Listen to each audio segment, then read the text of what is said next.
36-year-old Khomanani Mahwa is being laid to rest today. His body was retrieved following an extensive search after he fell into an open manhole while playing with friends in Orange Farm, Johannesburg. The police have opened an inquest docket into his death, so the question remains, who is accountable and what is being done to address the many uncovered manholes in that township? Let's go now to Nksazana Dambuza to try and get the answers. She's got a guest with her. Nkosa, this was a story that you covered throughout the course of this week. They searched frantically, I think, for about 3 days before they found him. So who is going to take account for this? Well, Mr. let me start by telling you that it's a somber mood here as the classmates and the family of the 6-year-old boy are gathered at the Chris Honey Hall in Orange Farm to say their final goodbyes today.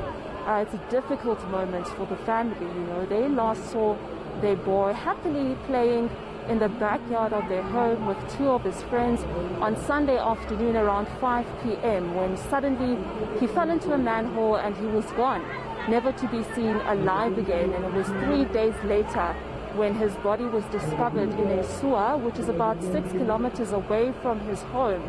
And of course, authorities had to declare him dead on the scene, and I can tell you it was a very emotional situation. And of course now the family is calling for government officials, particularly local authorities, to be held accountable. And there are many questions at this point in time around who should be held liable for the incident.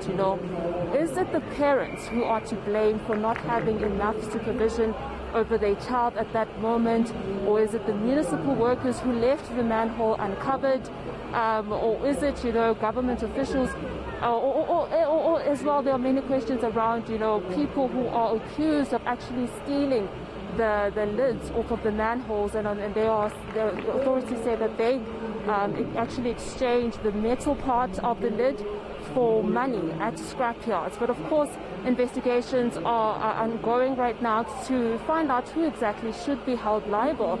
And so now I'm joined by the local ward councillor, Nksazana Dambuza. Thank you so much for your time, and perhaps we will get some answers around who exactly should be held responsible. I mean, the other day, on Tuesday when we spoke, you told me that there's a big issue around people who are stealing lids off of manholes and leaving them uncovered.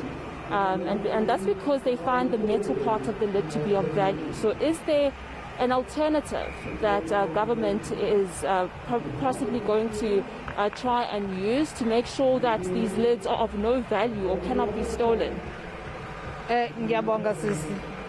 Njengoba usho ukuthi Tuesday the MMC was here and he promised that he will do everything to do investigation to find out who is responsible. Whoever that is responsible for opening those manholes will be held accountable. Currently, maybe you went to the scene where the child fell. There's something that has been done. There is closed with the big rocks currently, because every time they close and somebody is opening them. So we are hoping that the investigation will lead us to the person who is responsible for opening those manholes now and again. And I spoke to the family yesterday. They're saying that they are going to seek legal action against government officials, particularly your office. What is going to be your response to this? No, I think if they are seeking legal advice, it's fine. But I think it's not going to be to me. They should go to Johannesburg because they are responsible for those manholes, not the ward councillor per se. It's Johannesburg that is responsible for those manholes. And it is their responsibility to check that their lead is on every time. But would you not say that placing a rock on top of a manhole is a temporary solution to a permanent issue, or rather an issue that's been facing this community for years? Who's to say that nobody will take those rocks off? It's a temporary solution for now.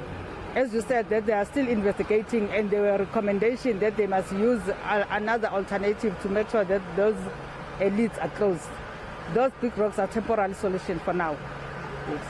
Thank you so much. That was the local ward councillor, Nksazana Dambuza, just telling us what government is doing to try and address this issue of missing lids, or rather stolen covers, off of the manholes in the area. But I will tell you, Masefa, that right now The family is absolutely devastated, and from just speaking to some of Khomanani's friends and family this week, they've described him as a very humble and respectful boy who had dreams of becoming a pilot. In fact, he had also ventured into business with his neighbors, which is quite interesting that at such a young age he already had such big aspirations in life.